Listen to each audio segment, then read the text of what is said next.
Good morning 12th class. In this video we will discuss about chapter number 4 matrices. Firstly, we will discuss the definition of matrices. Firstly, we will discuss the definition of the matrices. What do you mean by matrix? तो matrix होता क्या है? Arrangement of our data, arrangement of data in the form of row and column. जब हम किसी data को रो और column की फॉर्म में लिखते हैं तो उसको हम मैट्रिक्स बोलते हैं। फॉर एग्जांपल, जो सुबह सुबह प्रेयर में लाइंस बनाते हो, क्यू बनाते हो, तो वो किस फॉर्म में होती हैं? जब सामने से देखते हो तो वो रो की फॉर्म में होती है, और जब साइड से देखते हो तो वो कॉलम की फॉर्म में होती है। तो उसी को हम बोलते हैं किस फॉर्म में है? वो मैट्रिक्स की फॉर्म में होती हैं। जब हमारा डाटा रो और कॉलम की फॉर्म में हम लिखते हैं तो उसको हम बोलते हैं मैट्रिक्स।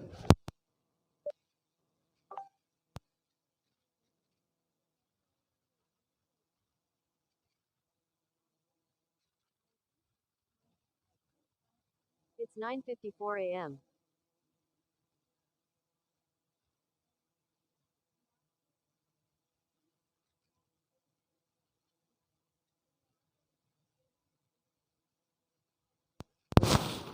किसी भी रो का जो ऑर्डर होता है वो हम कैसे लिखते हैं? उसमें number of row multiply by number of column. तो उसका जो ऑर्डर होगा वो क्या हो जाएगा? m cross n is the order of the matrix.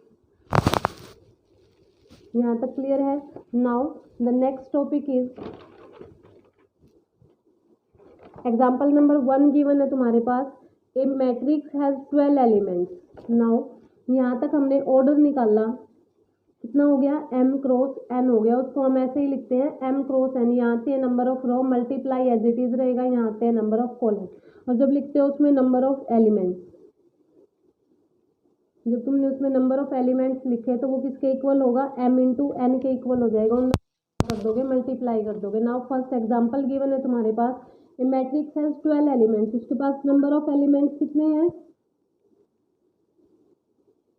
12 है। तो उसने बोला कि what are the possible orders it can have. जिसकी मल्टीप्लाई 12 होती है हमें सिर्फ उसके फैक्टर्स निकालने हैं। 12 को हम किस किस के फैक्टर्स में लिख सकते हैं, किस किस की मल्टीप्लाई में लिख सकते हैं, वो हो जाएंगे उसके ऑर्डर।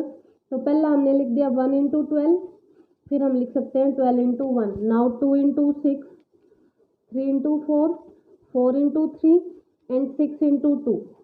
1 2 3 4 5 एंड 6। तो उसके जो पॉसिबल ऑर्डर्स होंगे वो क्या हो जाएंगे? 6 ऑर्डर्स हो जाएंगे। कौन कौन से?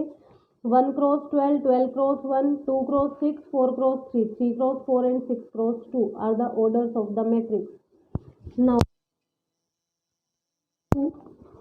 ए मैट्रिक्स हैव 7 एलिमेंट्स। उसके पास 7 एलिमेंट्स है। तो 7 को हम किस किस की मल्टीप्लाई में लिख सकते हैं? तो हम 7 इंटू 1 लिख सकते हैं या 1 इंटू 7 लिख सकते हैं। तो उसके जो पॉसिबल ऑर्डर्स होंगे वो कितने होंगे? 2 ही होंगे। या तो 1 क्रॉस 7 होगा या 7 क्रॉस 1 होगा।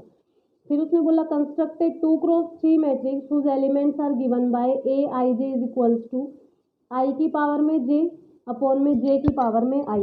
तो जब भी हम मैट्रिक्स लिखते हैं, जो हमारी जर्नल मैट्रिक्स होती है वो किस फॉर्म की होती है? ए से हम मैट्रिक्स को डिनोट करते हैं। मैट्रिक्स का ऑर्डर गिवन है हमारे पास, वो मैट्रिक्स किसकी है? 2 क्रॉस 3 की है। तो मतलब उसमें जो नंबर ऑफ रो है कितनी होंगे हमारे पास? 2, और 3 उसमें कितने होंगे? Number of column. तो ये होगी फर्स्ट R1 रो, ये हो जाएगी सेकेंड रो। तो नंबर ऑफ रो कितनी थी? 2। Now number of column C1 C2 and C3। तो first element R1 C1 means A11, फिर 1 के साथ क्या आएगा? 2 A12, देन A13, फिर आएगा A21, A22 and then is A33। Element आ चुके हैं। अब हमारे पास उसने दिया है कि जो AIJ आता है वो I की पावर में J एंड J की पावर में कर दो वैल्यू पुट। फर्स्ट क्या है? 1 1।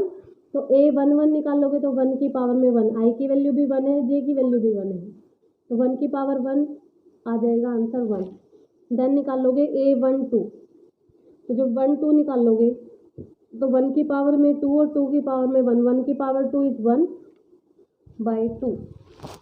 जब थर्ड एलिमेंट निकालोगे 1 3, 1 की पावर में 3, 3 की पावर में 1, तो वो हो जाएगा 1 बाई 3। जब 2 1 निकालोगे तो 2 की पावर में 1, 1 की पावर में 2, तो वो हो जाएगा 2/1। a 2 2 निकालोगे तो 2 की पावर में 2, 2 की पावर में 2 is 4/4 is equal to 1। Then a 2 3, 2 की पावर में 3, 3 की पावर में 2, 2 की पावर 3 8 और 3 की पावर 2 9। तो आंसर आ जाएगा 8/9। सिर्फ यहाँ वैल्यूज पुट कर दोगे। 1 1 की वैल्यू 1 है, फिर 1/2 है, 1/3 है, देन 2 1 एंड देन 8/9। तो वो हमारी मैट्रिक्स हो जाएगी। किस ऑर्डर की मैट्रिक्स है? 2 क्रॉस 3 की मैट्रिक्स है। Now example number 4, right the number of possible matrix of order 3 cross 3 with each entry 0 और 1। या तो उसकी एंट्री 0 होगी या उसकी एंट्री 9 होगी। अब उसने बोला 3 क्रॉस 3 की है, तो 3 3 जा 9, तो हमारे पास जो टोटल नंबर ऑफ एलिमेंट्स होंगे वो 9 होंगे। और हर एक के लिए हमारे पास चॉइसेस कितनी है? 2। या तो वो 0 हो सकता है या वो 1 हो सकता है। तो वहाँ से जब नंबर ऑफ पॉसिबल मैट्रिक्स निकालते हैं तो वो 2 की पावर में 9। जितनी हमारे पास चॉइस है, चॉइस कितनी थी? 2 अपॉन में हमारे पास नंबर ऑफ एलिमेंट कितने थे? 9। तो 2/2 की पावर 9 इज आंसर आ जाएगा 512। एक्सरसाइज ट्राई कर लेना, जो क्वेश्चंस नहीं होंगे वो प्रॉब्लम मिलेगा।